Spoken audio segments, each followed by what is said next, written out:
God's people have many different functions here on earth. Today I'm going to sum up these 7 pictures and draw out the main practical lessons we can learn from them. First of all, I'll list the 7 pictures once more in their correct order.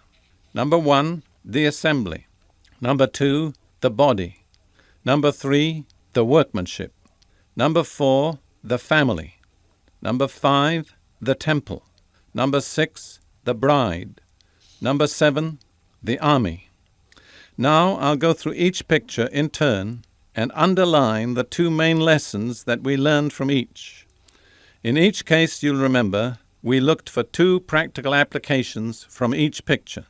The first was the essential nature of the picture, the particular distinguishing feature that singled it out most clearly from all the rest. The second was what was required of us in the context of the picture. What particular responsibility did it place upon us as God's people if we're to fulfill our destiny as represented by that particular picture? So we'll go through the 7 pictures very quickly and briefly and pick out in each case the essential feature and what's required of us. The first picture, the assembly, God's governmental body. The essential feature, I pointed out, was governmental authority.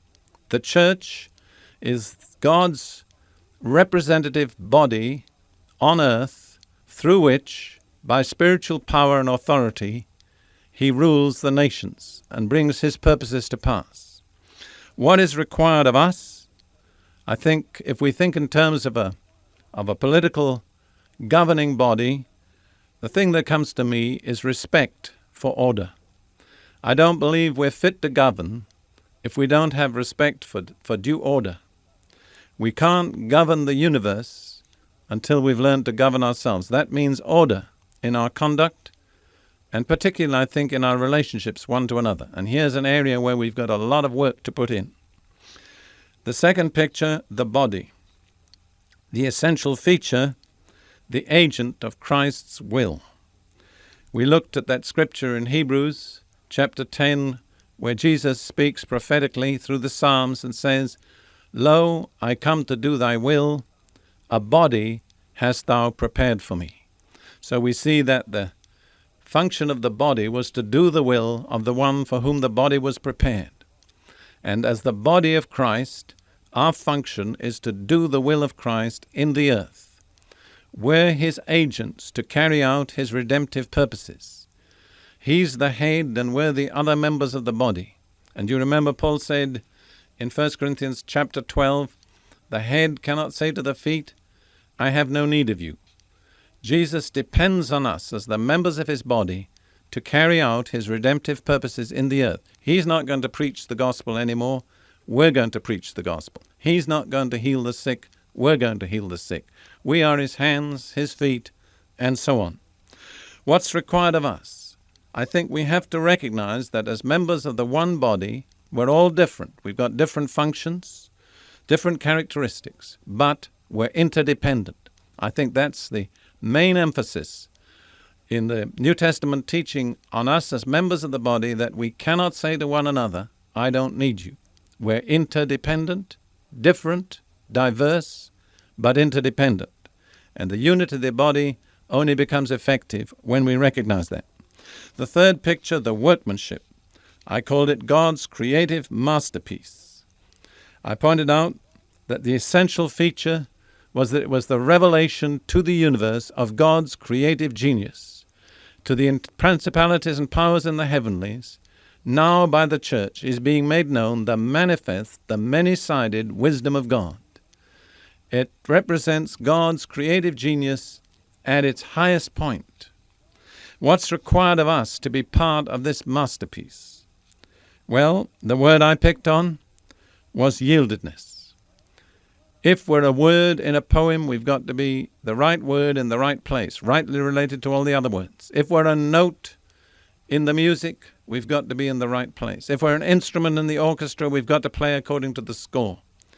We've got to respect God's design, fit in with God's design, let him make us what he wants to make us, and place us where he wants to place us. Yieldedness. The fourth picture, the family. We are God's family because we all have one Father. Jesus is our elder brother, and we're all members of the same family. Let me relate a little incident that comes to my mind. It happened in the days when some of the Scottish Christians up in the Highlands were being severely persecuted by the English army. And a Scottish lassie was on her way to a secret meeting of believers. She was arrested by an English policeman who asked her where she was going. She didn't want to lie, but she didn't want to betray her fellow believers. So she lifted her heart to the Lord in prayer and asked him for an answer. And this is what she said. My elder brother died, and I'm on my way to my father's house to hear the will read. That's a good answer. You see, Jesus is the elder brother. God is our Father. It's our Father's house. Well, what's the essential feature of that picture, the family? I believe it is this, a shared life source.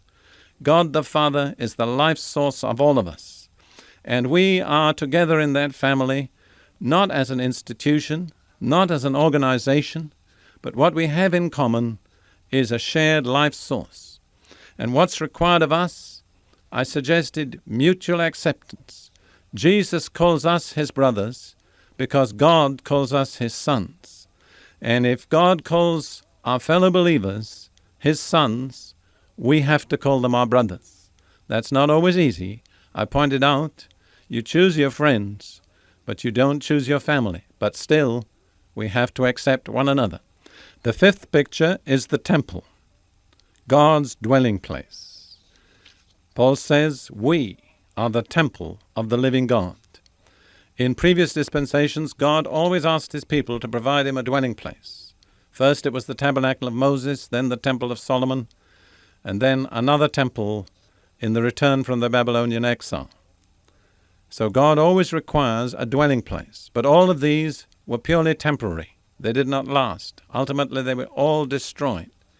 And in the 7th chapter of Acts, Stephen reminded the Jewish Sanhedrin, God the Most High does not dwell in temples made with human hands. God has an eternal temple. The material of God's temple is not stones or wood or mortar. It's the most valuable thing in the universe. People, human beings, God's redeemed people. That's what God is building his dwelling place out of. And each one of us, Peter says, is a living stone. So what's required of us? To be shaped and fitted, to submit to the discipline of God, to submit to the ministries that God has placed in the church, to let them chisel us and hammer us and fit us into the shape that we want to be willing to be placed where we belong, with 2 stones on either side, a stone beneath us, and listen, friend, in most cases, a stone above us too. That's what's required if we're going to be part of the temple. The 6th picture, the bride of Christ, the one to whom he's going to be united eternally at the marriage supper of the Lamb. I pointed out the tremendous emphasis in Scripture on marriage. Human history begins and ends with a marriage. What is the essential feature of that relationship between bridegroom and bride? I suggested it's mutual commitment, total self-giving. Jesus gave himself without reservation for the church. Now he asks the church to give herself without reservation to him. What's required of us? Careful preparation to get our wedding garment in order. The righteous acts of the saints are the fine linen that we're going to appear in.